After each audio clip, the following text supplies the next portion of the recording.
Positive Planet est une fondation que j'ai créée il y a 18 ans, qui portait alors le nom de Planète Finance, maintenant Positive Planet, qui travaille à aider tous les gens les plus fragiles du monde à ne plus dépendre de la charité, à créer les conditions de leur indépendance financière en créant leurs entreprises, en recevant de l'éducation nécessaire.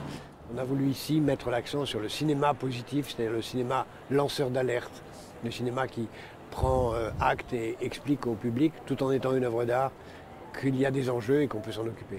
On ne peut pas continuer comme ça sur des sociétés qui vont dans le mur, littéralement, ce que disait Watson tout à l'heure.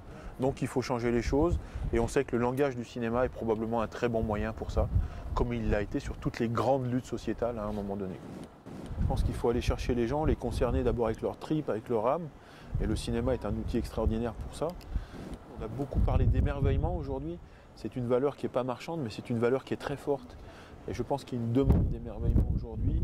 Et c'est partant de là, on ne protège mieux que ce qu'on aime. Et si on arrive à créer de l'empathie entre les êtres humains et la planète sur laquelle ils vivent, à mon avis, tout ira bien mieux, beaucoup plus vite. Aujourd'hui, avec White Touch, je lance un grand projet qui s'appelle The Flow of Life, qui est un projet sur la biodiversité, qui est basé sur des grandes expéditions qu'on lance tout autour du monde pour expliquer que chaque créature sur Terre est connectée à toutes les autres. Et que du coup, on ne peut pas, quel que soit l'endroit où on se trouve, on ne peut pas enlever un truc en disant finalement ça n'aura pas de conséquences. Le cinéma est un élément de la prise de conscience de l'unité de la planète. Aujourd'hui, un film, c'est plus un film qui a un succès local, c'est un succès mondial. Et donc nous sommes, par le cinéma, encore plus conscients de l'unité de l'espèce humaine, de l'unité de ses enjeux, qu'ils soient sociaux, politiques, écologiques, qui font que nous avons les mêmes rêves et les mêmes menaces, et donc la même nécessité d'agir ensemble.